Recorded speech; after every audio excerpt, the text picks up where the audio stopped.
নমস্কাৰ, মই নীলোফা ইয়াস্মিন। আজি জুবিনদাৰ অনুভৱত এটি আবৃত্তি কৰিবলৈ চেষ্টা কৰিছোঁ। তুমি যুগে যুগে আহিবা, তুমি যুগে যুগে আহিবা, সকলোকে মৰমৰ এনাজৰীৰে বান্ধিবা।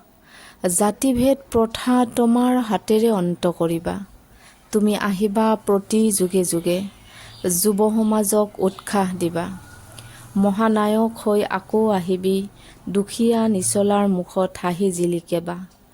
তোমাৰ উদৰতা সকলোৰে চকুত জল জল পট পট। প্ৰকৃতিৰ প্ৰতি যি তোমাৰ উদৰতা, প্ৰকৃতিৰ বুকুতে বিলীন হলা তুমি। তুমি আহিবা যুগে যুগে, মানুহক জীয়াই থাকিব কেনেকৈ লাগে শিকাই যাবা। ধন্যবাদ।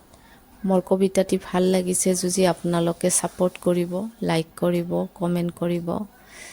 বহুত বহুত ধন্যবাদ। জুবিনদা আমাৰ মাজত নাই, সেয়ে আমাৰ বহু দুখত ভুগি আছোঁ আমি।